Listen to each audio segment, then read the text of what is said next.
Hi, I'm Hal Roberts. This is Bridge City News. Here's some of the top stories we've been following. A California couple trying to smuggle 100 kilograms of cocaine into Alberta have been found guilty. A federal court has ruled that Canada's quarantine hotels are fine. That has upset many, including lawyer Jay Cameron with the Justice Centre. And with the U.S. military pulling out of Afghanistan in September, it'll create an extremely volatile situation. That's according to our foreign affairs expert, Lisa Daftari. Your nation, your province, your southern Alberta.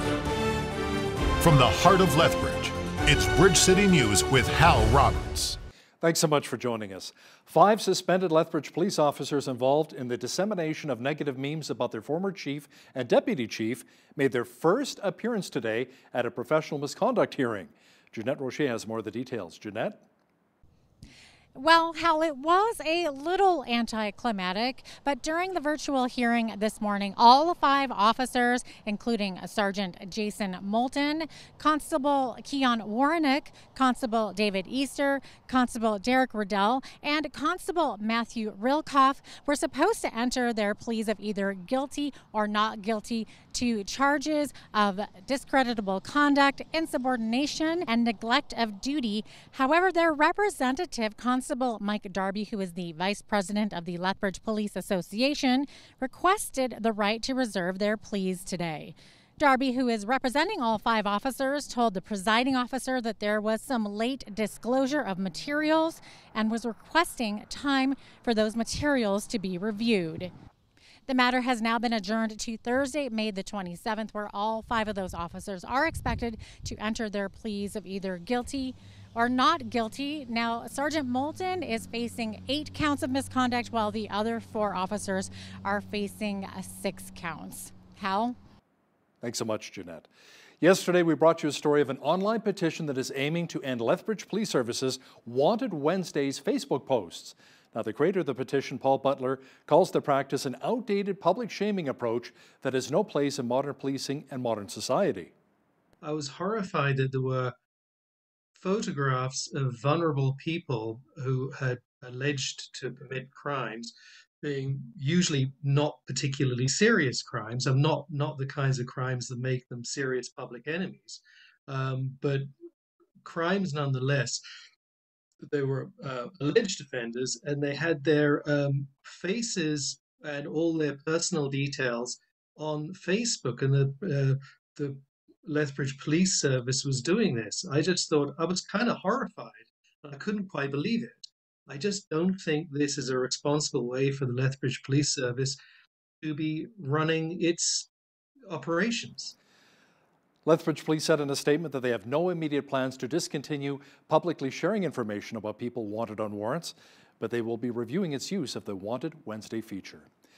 A jury in Lethbridge has found the California couple Gurminder and Kirandeep Tour guilty in connection with a drug smuggling incident in December of 2017 at the Coots border crossing.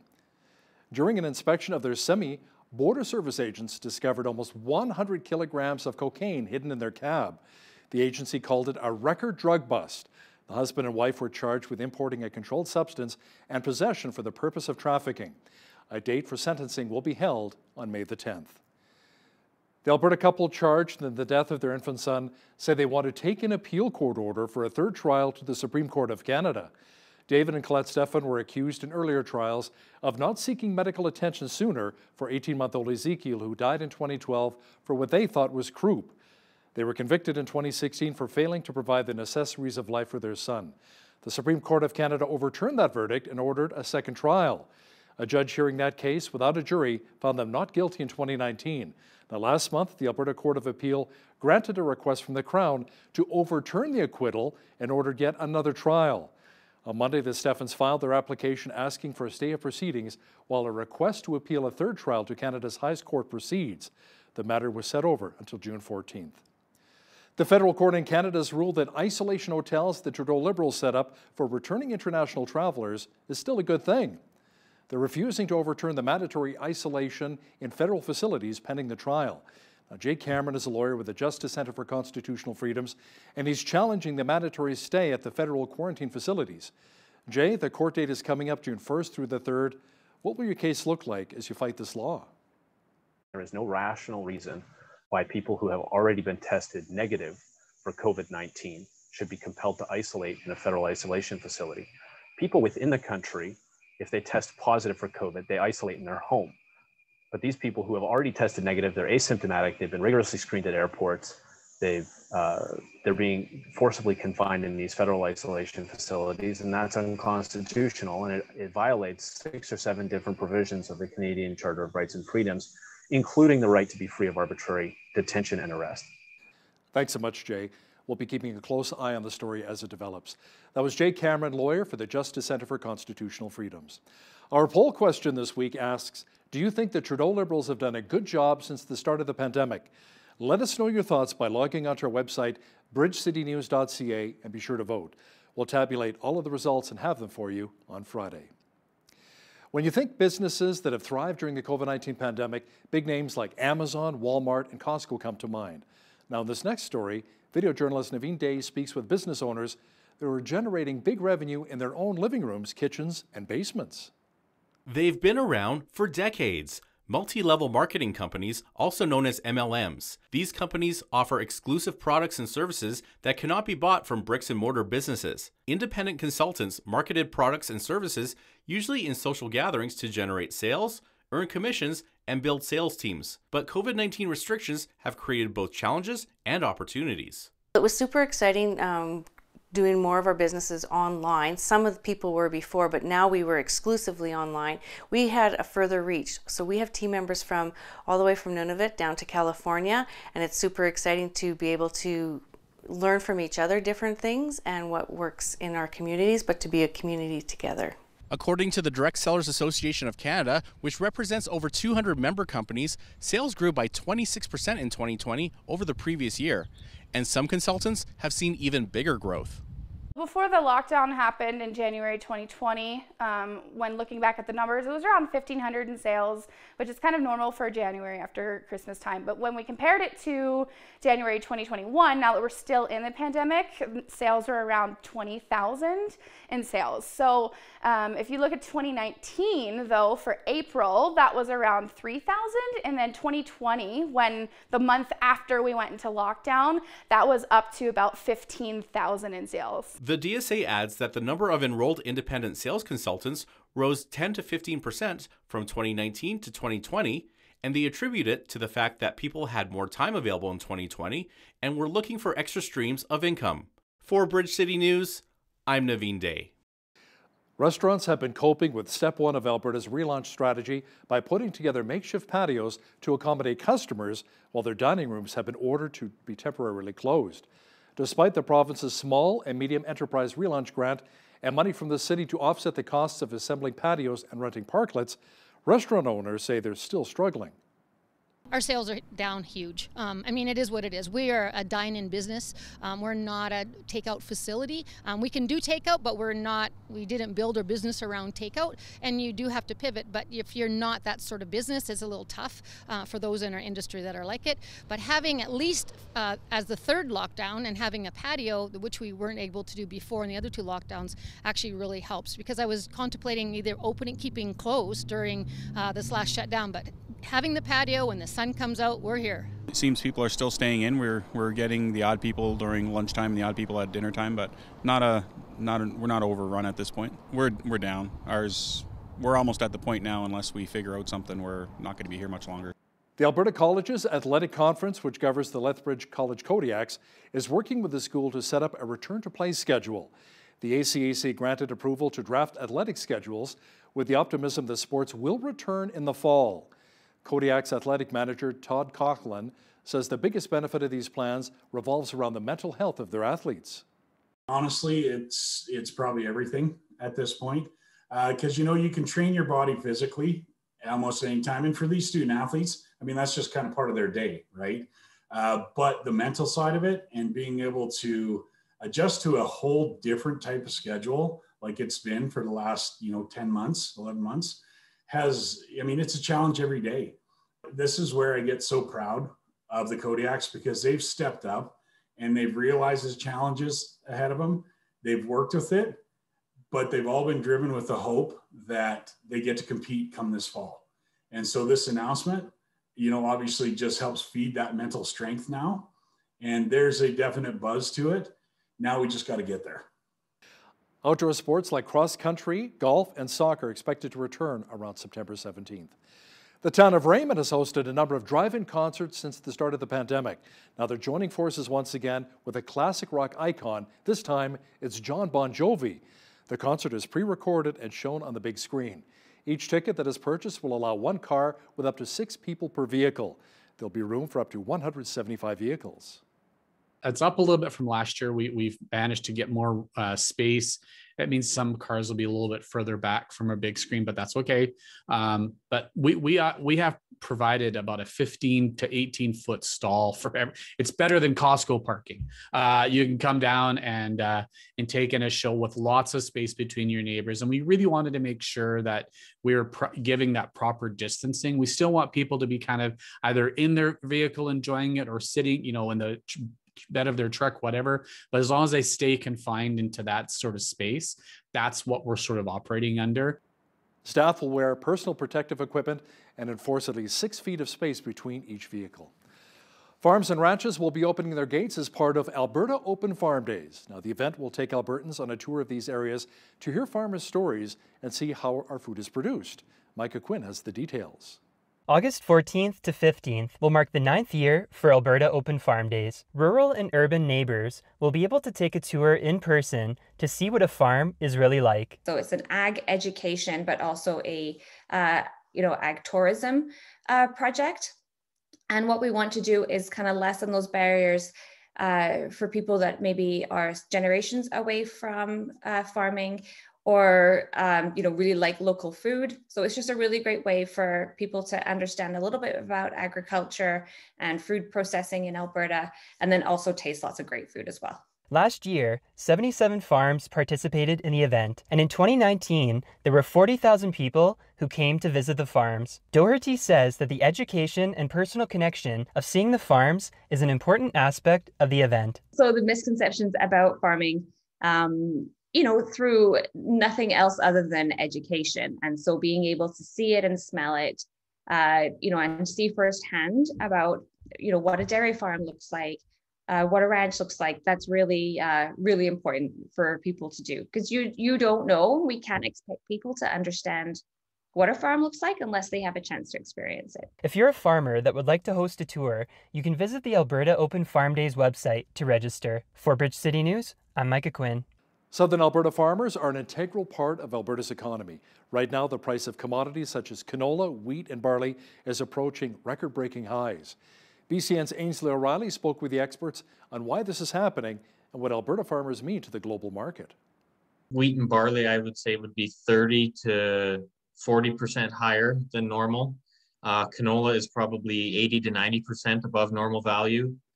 And flaxseed as well is quite a bit. It's nearly doubled in value from what it was on a normal year. Commodity traders say that these historical highs were not in early projections. Quite a surprising move. It seemed early in the year with a large crop that prices might actually decrease back in September. And then it really changed directions and has moved in the upward direction for grain prices ever since. Foreign buyers, specifically from China, are one factor that contributed to the incline. Be a very aggressive buyer from about mid-September throughout the day and into next year's crop already. Farmers with crop in the bin from last year's harvest are now capitalizing. Most of that's been sold by now, but if people who do have some left over, the prices of it are really high, so they can sell it and make it a good profit right now. Meanwhile, officials from the Alberta Barley Commission explained what these trends mean for local cattle farmers.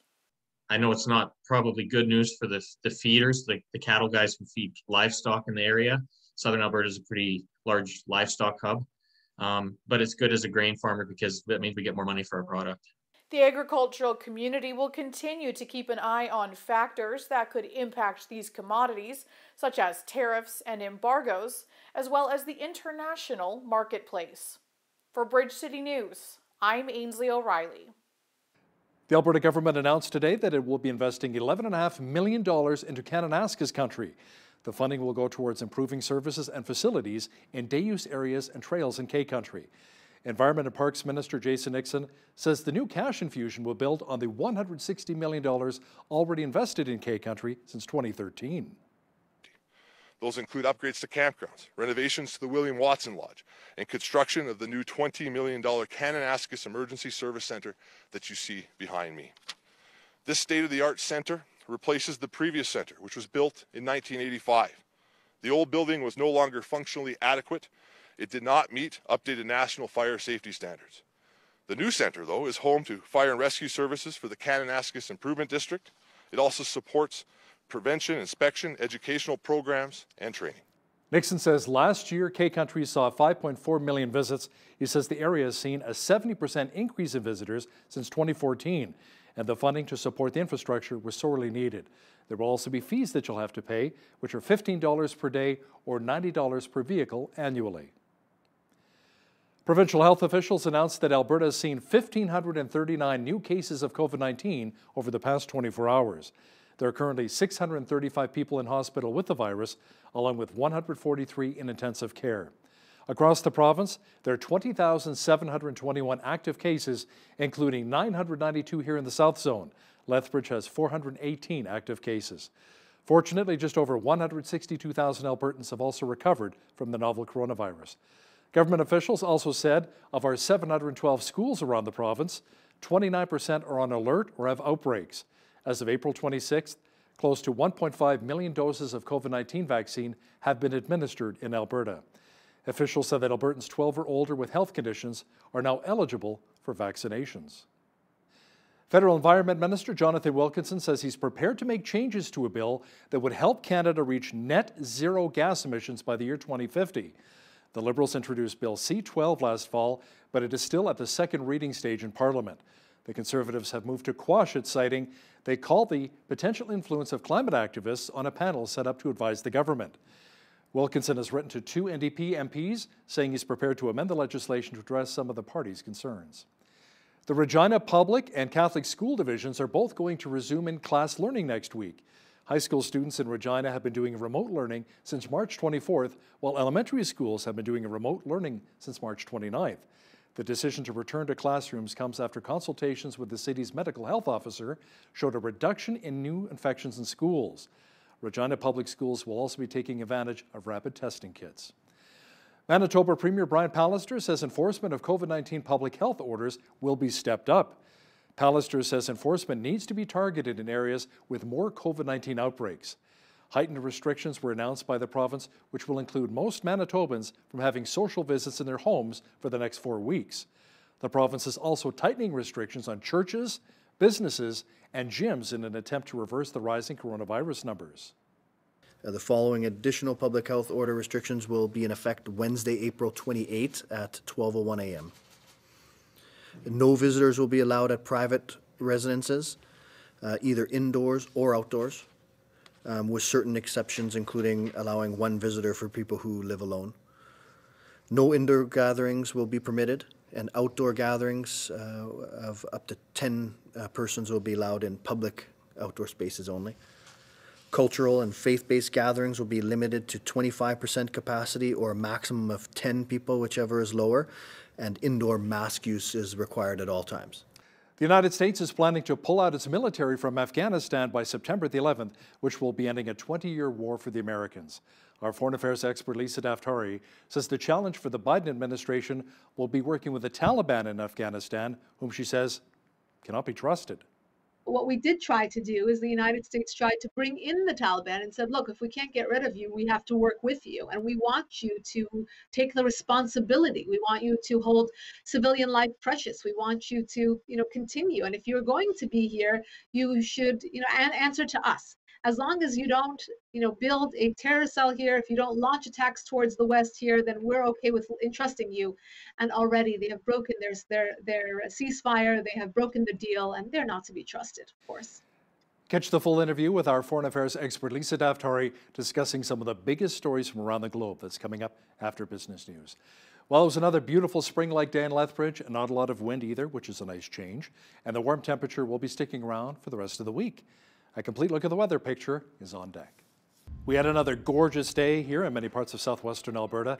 You know, it'd be a nice day to go for a hike through some of the coulees here in Lethbridge. Jeanette Rocher is here now with a complete look at the weather forecast. Jeanette, by Thursday and Friday, we should even be thinking about putting on sunscreen?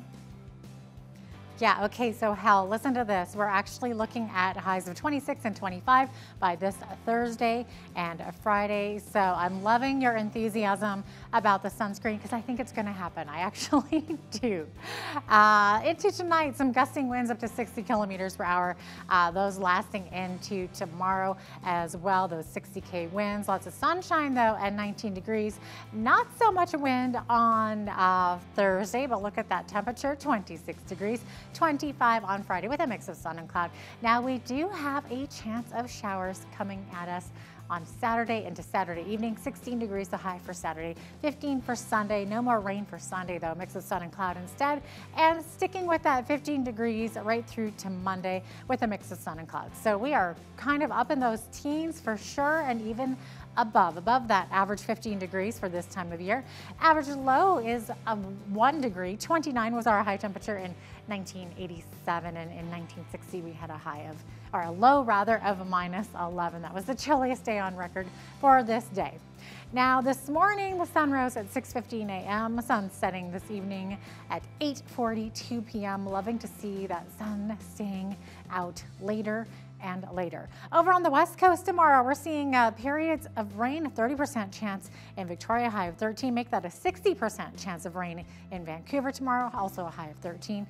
12 degrees. Now, Edmonton expecting a slight chance of flurries tomorrow morning. Not so much for Calgary though, 17 the high there. Sunshine, they could see winds up to about 50 kilometers per hour. Saskatoon also seeing a 40% chance of flurries tomorrow, 13 degrees the high. Chance of flurries or rain tomorrow in Regina, 12 degrees the high, 18 in Winnipeg with a chance of rain. Now over in Toronto, we're going to see the possibility of a risk of a thunderstorm by late tomorrow morning into the afternoon. Rain, 17 degrees the high, 14 the high for Ottawa. Chance of rain, periods of rain there. Also raining tomorrow in Montreal with a high of 16 degrees. Now over in Fredericton and Halifax, we're seeing sunshine, 40 kilometer per hour winds, 19 in Fredericton, 15 in Halifax, 9 the high in Charlottetown with chance of rain. Rain also expected tomorrow in St. John's, Newfoundland with 60 kilometer per hour winds and some fog patches, 9 degrees the high there. There you have it. That is your weather forecast. Today's weather is brought to you by Jeff Reimer of Royal LePage South Country Real Estates, 403-380-1779. The federal government has tabled a bill to end the day-old strike at the Port of Montreal. More than 1,100 dock workers have been without a contract since December of 2018. The head of the Quebec branch of the Canadian Union of Public Employees calls the bill an affront to all workers across Canada. With tax day fast approaching on Friday, new research shows that Canada has seen a 30% increase of those who filed their taxes online this year compared to last. The study shows that a lot of that was due to the pandemic, which caused a major shift in digital payments. The survey of 1,500 Canadians by digital payment service provider Payment Source found that more than 70% of Canadians indicated they were interested in paying their 2020 taxes electronically. Germany and France have laid out plans for billions of dollars in spending from the European Union's Pandemic Recovery Fund. The country's two finance ministers say they will use the funding to help transform Europe's economy. Under the fund's formula, France will receive $48 billion, while Germany will receive $36 billion. A lot of the money will go towards environmentally friendly projects and the use of digital technology. France notes that both the US and China have recovered from the pandemic a lot quicker than Europe has. Toyota has acquired the self-driving division of American ride-hailing company Lyft for $500 million US. The acquisition underlines the Japanese automaker's ambitions in the new technology. Lyft was acquired by Woven Planet Holdings, which is a subsidiary of Toyota that focuses on projects such as smart cities, robotics, and automated driving. Toyota says the Woven Planet project will bring together an international team of engineers and researchers in mobility services. Now, here's a look at today's markets. The TSX was up 4 points on the day to finish at 19,175. The Dow was up 3 points to 33,985. The S&P 500 was down almost a point to 4187, and the Nasdaq was down 48 points to 14,090. West Texas Intermediate Oil was up $1.17 to 63.08 US per barrel. Natural gas was up 8 cents to 287 US. Gold was up 7 cents to 1776.67 US an ounce, and silver was up 4 cents to 26.27 US an ounce. Wheat is at $332 per metric ton, barley's at $343, canola's at $901, and corn is at $393 per metric ton. Live cattle were down 13 cents to 118.38, feeder cattle were up $1.45 to 134.20, and lean hogs were up 55 cents to 109.80. The Canadian dollar was down slightly over the past 24 hours to 80.62 US.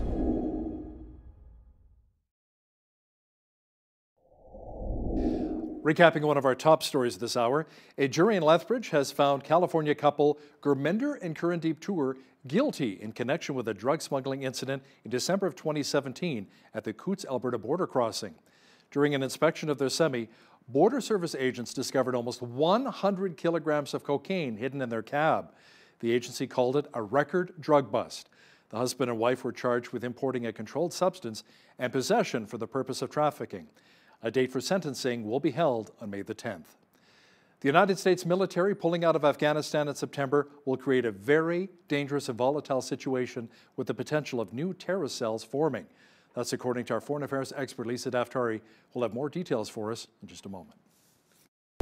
Many political experts agree that if the Biden administration in the United States continues on to rejoin the 2015 Iran nuclear deal, it'll throw away any leverage the United States earned during the Trump administration. Now, to discuss this in more detail is our foreign affairs expert and U.S. political reporter Lisa Daftari, joining me once again from Los Angeles. Lisa, the deal would essentially ignore key U.S. interests?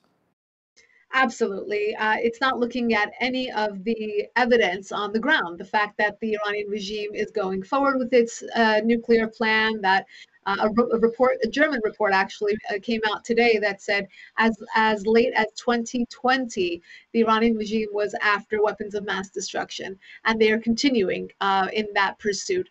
What are U.S. interests when they're sitting at the negotiating table to make a deal with the Iranian regime? Well, we're looking obviously for security. We're looking for hopefully human rights violations to stop back in Iran. That wasn't part of the 2015 deal. We're looking for Iran to stop its terror spending in the region, putting money into Yemen and Iraq and Hezbollah's pockets. You know, these are the easy asks, right? When you want to release all of this money and to normalize relations with a terrorist regime that has such a bloody past. But at the very best, I should say, we're not even going to get back into the 2015 deal, let alone add on these new items or get more concessions out of the Iranian regime. And to add to that, news broke that allegedly John Kerry was telling the foreign minister of Iran all of our secrets with Israel, our main ally in the Middle East, telling them their covert operations in Syria. Against Iran's assets there. So basically, this is a leaked tape that allegedly says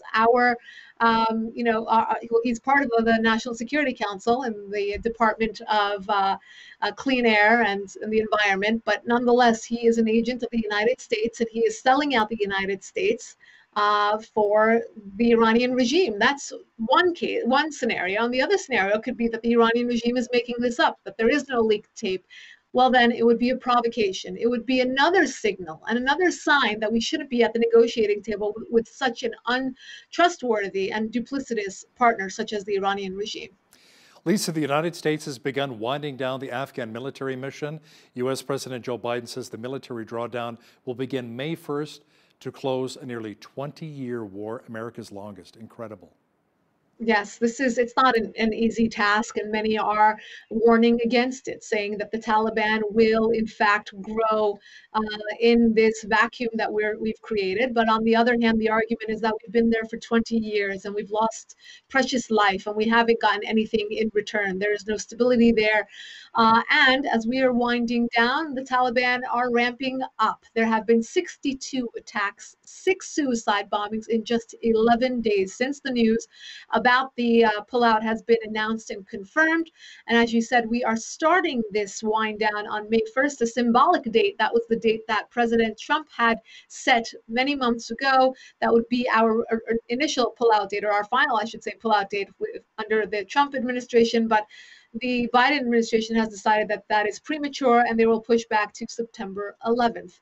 And there are 2,500 approximate troops there. They will be pulling out, but already we are seeing the signs of a Taliban ramp up. We're seeing more terrorism than ever before. But what's the end game in all of this? Will the Afghan government and military be able to contain a lot of these terrorist cells, which will be popping up throughout the country once the United States pulls out? You know, that has been the dream, the hope that all along, that there could have been some sort of nation building. There could have been some coalition on the ground to stop the bad guys from marching forward. But that was never an option, and it never really fortified on the ground. But what we did try to do is the United States tried to bring in the Taliban and said, look, if we can't get rid of you, we have to work with you, and we want you to take the responsibility. We want you to hold civilian life precious. We want you to, continue. And if you're going to be here, you should, answer to us. As long as you don't, build a terror cell here, if you don't launch attacks towards the West here, then we're okay with entrusting you. And already they have broken their ceasefire, they have broken the deal, and they're not to be trusted, of course. Now, Lisa, speaking of terrorism, 5 people have been detained in France in an anti-terrorism investigation after a police official was stabbed and killed at the station just outside of Paris. Now, one of the assailants, a Tunisian national, apparently visited a Muslim prayer hall prior to the attack and viewed videos glorifying jihad. Yeah, no surprise there, Hal. It's almost like we've become, immune, or I should say, we're just desensitized to these types of stories. Before, in 2014, when these kind of do-it-yourself type jihadists became radicalized, and we'd hear about stories, whether it be in Europe or the United States or anywhere else. I know Canada had a few. We would stop and we would just worry that it would happen in our neighborhoods. But now it's just, another incident. This was a young woman who was unarmed. She worked at the police station. She was going to work, and she was stabbed to death by this Tunisian who was shot to death at the site. But now they are arresting those around him. Those 5 that you mentioned are his father and brother and others that either live with him or knew about this incident. And yes, he had been watching radicalization videos. No shocker there. There are a number of ways in which these individuals become radicalized. And one very easy way is they can just sit in their basements or their parents' home or wherever they sit, and they can watch videos on YouTube, on Twitter, on TikTok, wherever they may be. They're shutting down civilian accounts on these platforms and censoring information on these platforms, but yet these terrorist videos and radicalization material still has a presence there. And that's one way in which these individuals are becoming radicalized. They tell them that you can do it yourself with your car, with a kitchen knife, items that are in plain sight. You can take that and cause one of these attacks. So it's unfortunate, and we should bring our attention back to it before we see more of these attacks. At least 40 rockets were fired from the Gaza Strip into Israel over the weekend. Lisa, this marks the most dramatic escalation in tensions between the two sides in many months. Yeah, well, where are they getting the funding from? It's either the United States that doubled down on their funding back to the Palestinians, or they're getting it from the Iranian regime, where we're about to release more money into a nuclear deal. So either way, this should be a wake-up call. I looked at a lot of the headlines over the weekend because I knew from the ground I was getting a lot of the firsthand sources from the IDF, the Israeli military, as to what was happening. But then I looked at a lot of the mainstream media sources and the headlines and how they are so misleading. The headline would say something like Israel hits Gaza, sites after rockets launched. I mean, rockets launched being in the passive, not even saying that there have been up to 40 rockets launched into Israel, into civilian areas where thousands of people spent the weekend in bomb shelters. That's the reality. And, the White House should really be listening. They should be watching. This is our ally. And this is where we're about to unleash a lot of money, a lot of terrorism into the region by getting back into an Iran nuclear deal. Now, anti-Semitism appears to be on the rise here in North America. 4 Jewish centers in New York City were recently pelted with rocks, prompting an investigation by NYPD's Hate Crime Task Force, Lisa. Yes, a lot of hate crimes, particularly over 50% of them are against Jews in New York. I know that statistic is astounding because New York is the biggest population of Jews in America, I should say anywhere in the world outside of Israel. So to see this anti-Semitism rise in a place where Jews are prevalent and are part of this society is astounding. This is not middle America. This is not a place where no one's met a Jew before. It's astounding. In a place where synagogues are so prevalent that there are 4 in one small area, and there was one assailant, and they showed his picture. And I hope that this proves to be a lesson, and people stand up for Jews, just like the way that they're standing up for African Americans and Asians and others in this country. You know, it's the forgotten minority many times, and anti-Semitism for some reason has been on the rise, and people find a way to justify it, and it's really horrific. These are places of worship. These are places where families and young children hang out, and we hope to see an end to it very soon. The BBC is reporting that 53 crew are confirmed dead as an Indonesian Navy submarine it actually sank off the coast of Bali last week, and it was found split into 3 different pieces. Yeah, this was an awful story. I know a lot of people were watching this very closely as we count down the hours of oxygen that they had left. I know we started at 72 and we're watching the clock go down and really praying that they're able to find these individuals. They know that they had a lot of local help over there. A lot of surrounding countries pitched in to send volunteers, to send crews. But they were unfortunately too deep into the sea for them to be found, and all of them have been pronounced dead, and the cause is still unknown. You know, I know submarine stories are always interesting for everyone because it's still, you know, crazy to think that people could be underwater for so many hours in something of a transportation machine that can take them for so many hours. And stories like this, we hope we don't hear them again. And our thoughts and prayers to their families. Now here's another sad story, Lisa. At least 82 people were killed in a fire at a hospital treating coronavirus patients in Iraq's capital city of Baghdad. More than 100 others were also injured in the blaze. Yes, you know, this is because of an oxygen tank explosion. I mean, how horrific to have a loved one in the hospital with COVID, trying to get oxygen, and then to die in the same way by the oxygen tank. It's just a horrific story.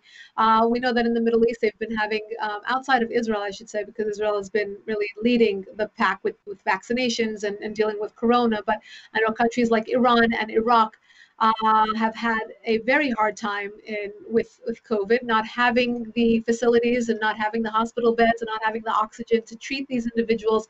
And now a story like this. Very, very unfortunate. Yeah, very much so. Now here's a unique story, Lisa. Border agents in Texas found $4.3 million of meth disguised as pickles. Tell me more about that. This is a great story. I mean, I like the breakfast burritos more because I'm partial to breakfast burritos. The story about them hiding the narcotics in the breakfast burritos. Well, this is a story about cucumber pickles that were in a truck, and they decided that they could wrap up the meth in a way that it would be just disguised with all these beautiful pickles. $4.3 million. I mean, that's a lot of narcotics, but unfortunately they were found. So try harder next time. Or what are they going to use next time? I don't know what food item they're going to use next time. But for those trying to hide narcotics in food, they're on to you. So you got to be more creative. Yeah, just make sure you stay away from back bacon and donuts here in Canada. Those are Canadian staples. Don't mess with those. Please don't touch those. That's all we ask. One of our regular contributors, U.S. journalist Lisa Daftari, thanks for joining me today from Los Angeles. My pleasure.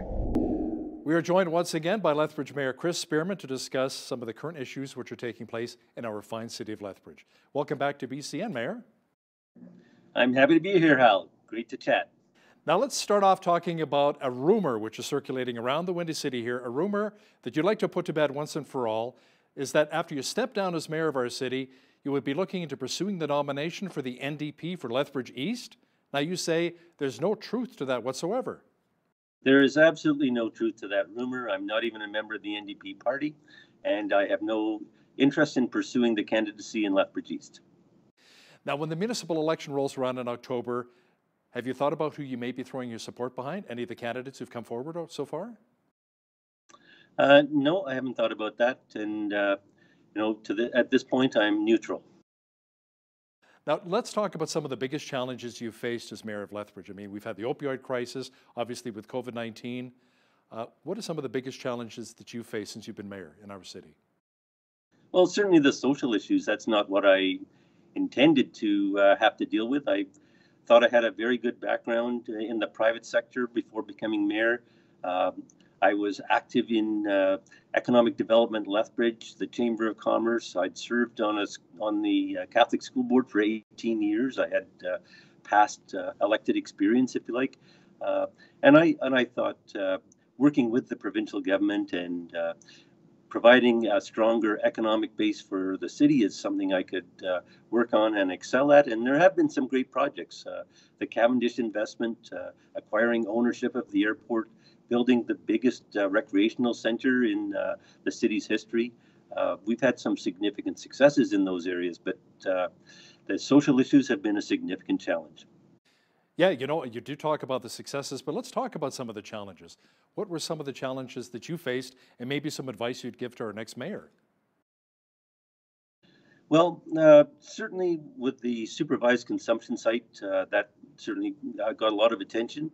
And what we were trying to do there is get all kinds of supports. We talked about the 4 pillars. We wanted more emphasis on education and prevention.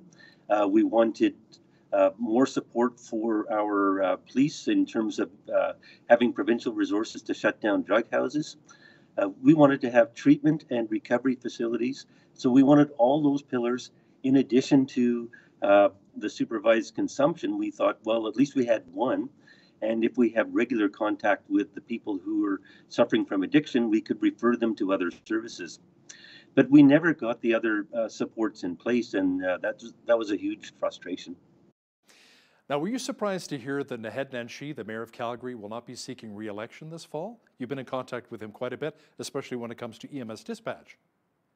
Yep.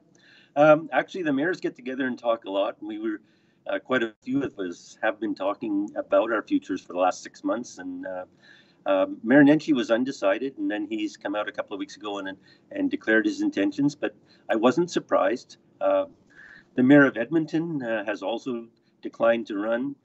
Myself, so there are quite a few mayors that aren't running, and it can be time for new blood. Now, what are your thoughts on the recent federal budget? Ottawa announced $2.2 billion going towards municipalities. How will this really impact Lethbridge here? Well, we're going to get 13 million of that. It's reasonable for a city of our size. They're specifically going to fund things like fiber optic in the industrial park, $5.5 million. We're getting funded for 10 projects, and all those 10 projects will help provide employment and recovery from the COVID pandemic situation. We're in the industrial area, so that'll probably help us out here as well with the Bridge City News and the Miracle Channel.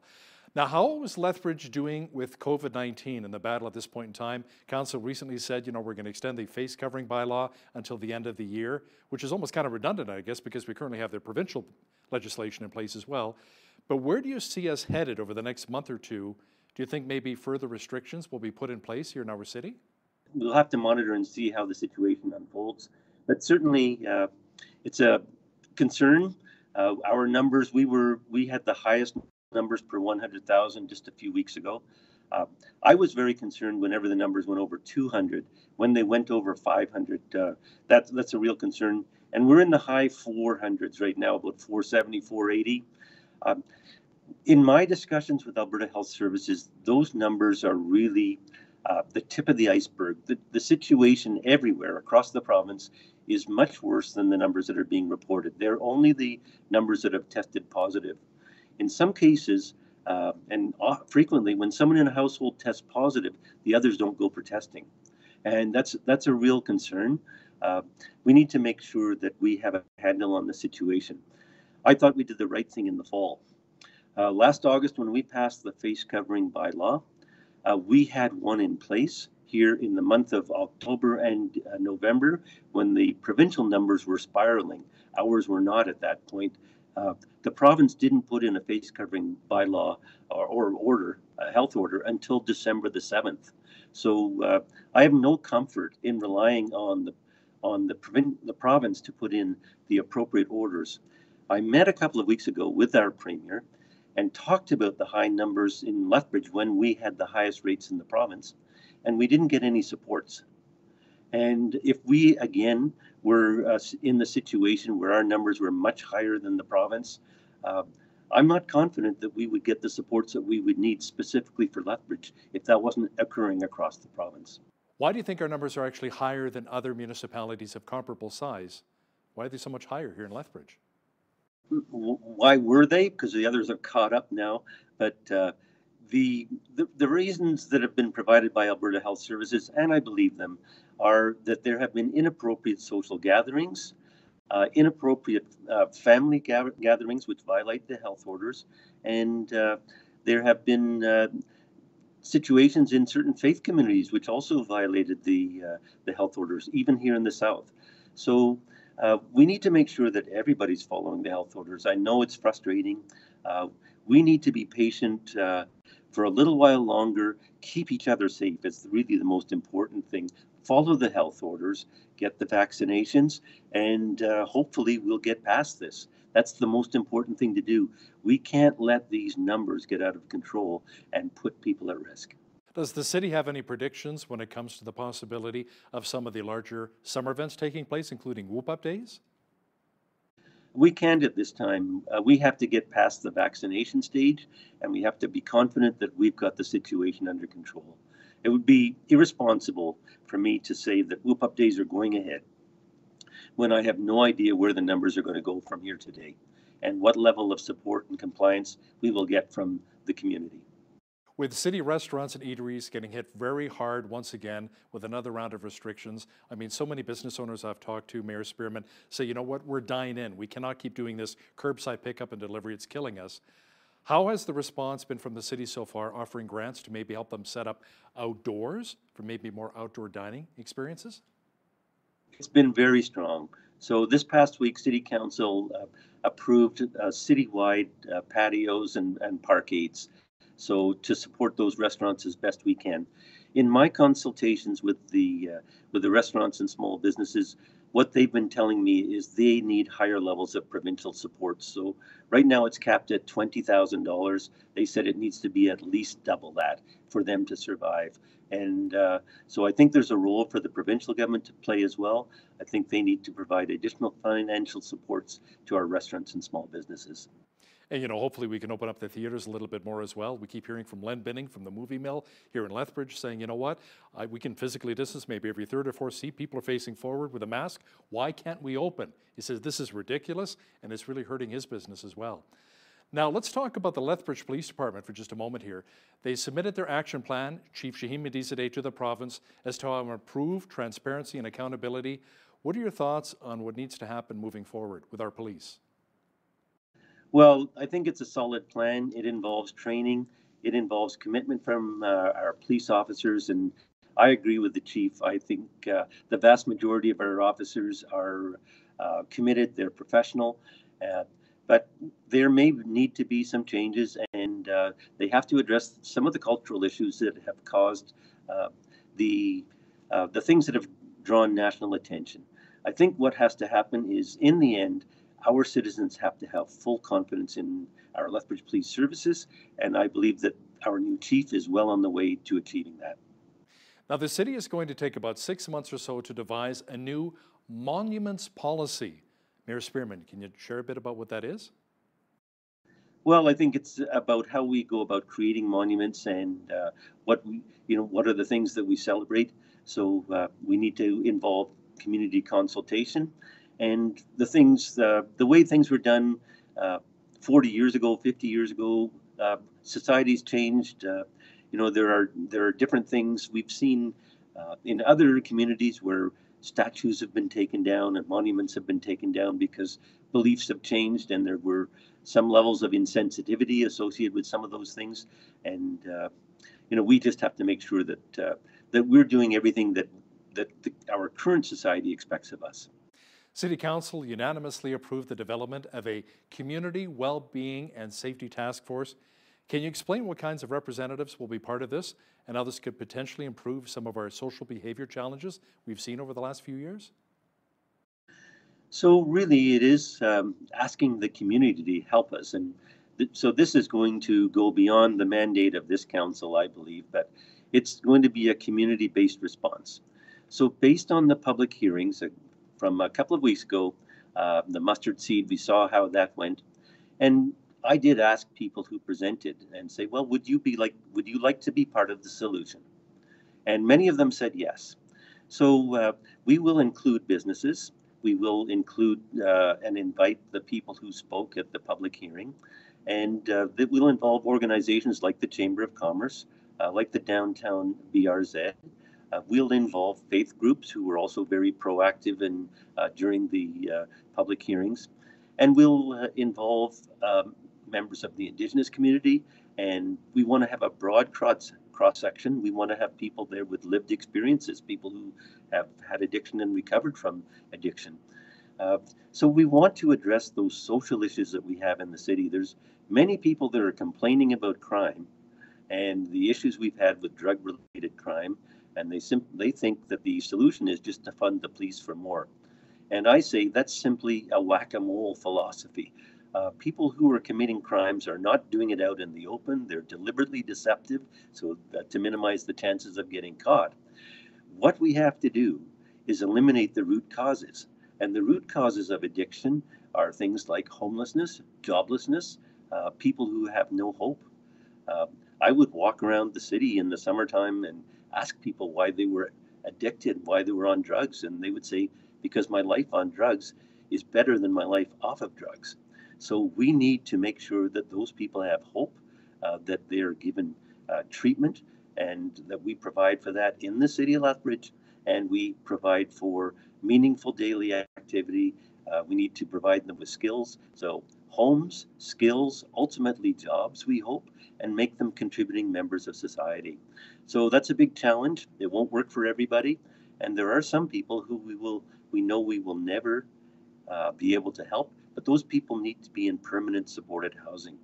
And I'm very concerned that those things won't happen. So we'll try a community-based approach, and we'll hopefully have people contributing to that solution. We received $11 million in funding for a supported housing facility 2 years ago, and we haven't started construction yet. So I hope that we can use the available money and start creating solutions in Lethbridge. So Mayor Spearman, let's talk about the homeless issue here in our city in Lethbridge.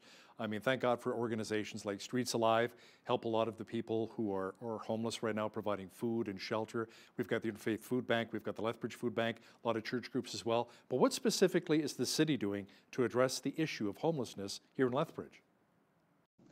Well, what we're trying to do is advocate for provincial funding supports, and we have done that successfully in terms of the supported housing money that has been granted. But what we need to do is create unity in the city so that when we're advocating for supports, that there aren't protests when funds are granted. So we need to make sure that the community understands you can't put a recovery facility, for example, right next to the shelter and a supervised consumption site. So people who are in a recovery facility won't recover if they have ready access to supervised consumption.